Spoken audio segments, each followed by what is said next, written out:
Selamat pagi semuanya. Terima kasih telah bergabung dengan channel IBMW, Media Belajar Bareng Finance, Research, dan Hospitality. Sesi ini merupakan lanjutan dari perilaku biaya untuk pengambilan keputusan bagian 2. Sesi ini dimulai dengan metode diagram pencar. Selamat mengikuti manajemen keuangan MKU.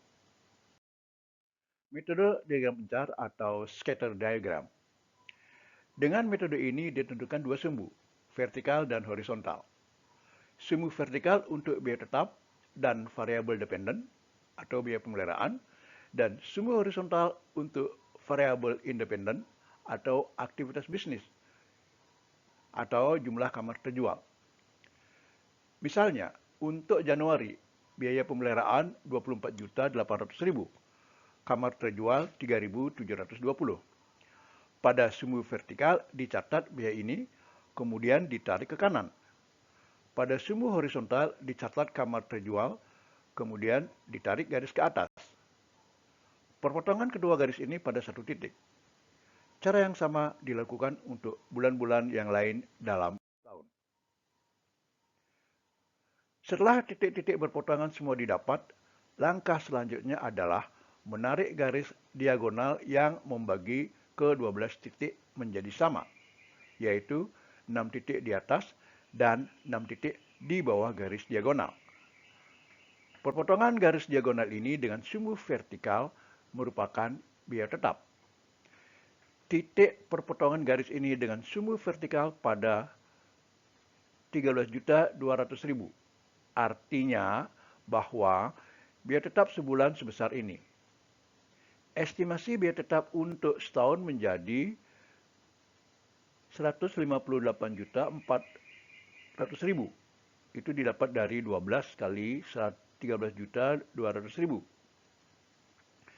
Biaya variabel setahun sebesar 182.400.000 didapat dari 340.800.000 dikurangi 158.400.000. Biaya variabel per unit sebesar 3.507,69 didapat dari 182.400.000 dibagi 52.000. Kita lanjut kepada topik evaluasi hasil dari ketiga metode.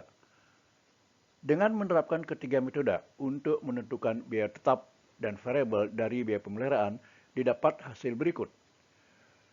Metode titik tertinggi terendah, biaya tetap 165.942.840, biaya variabel 174.857.160, maaf, jumlahnya 340.800.000.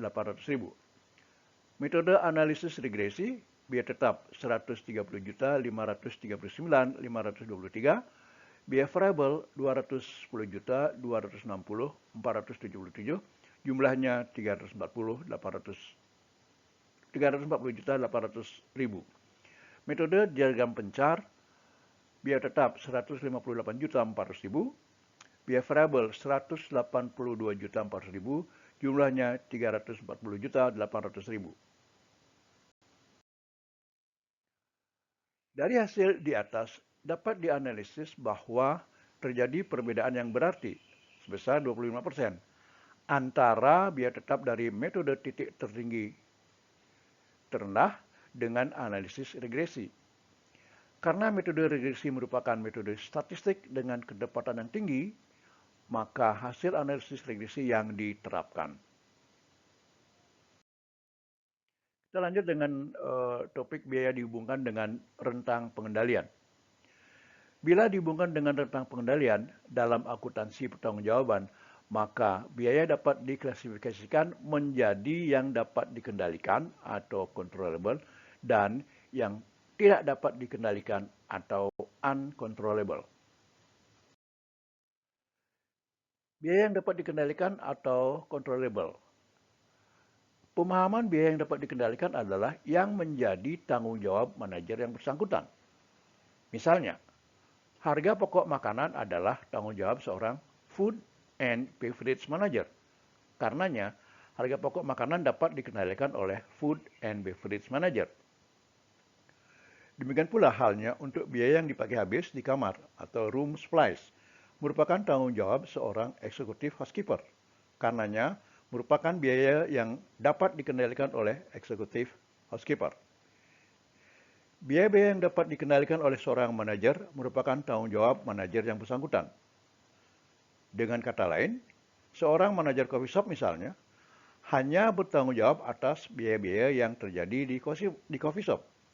Karena biaya-biaya yang terjadi dapat dikendalikan oleh manajer coffee shop. Kita lanjut dengan biaya yang tidak dapat dikendalikan atau uncontrollable. Biaya-biaya ini tidak dapat dikendalikan oleh seorang manajer departemen atau department heads karena berada di luar kendalinya. Biaya bunga jangka pendek misalnya dapat dikendalikan oleh seorang general manager, namun tidak dapat dikendalikan oleh seorang restoran manager.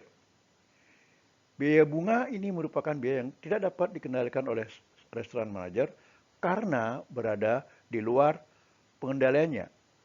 Sebaliknya, merupakan biaya yang dapat dikendalikan oleh seorang general manager. Dengan kata lain, seorang restoran manager tidak bertanggung jawab atas biaya bunga jangka pendek yang terjadi karena di luar kendali kewenangannya. Demikian pembahasan sesi ini.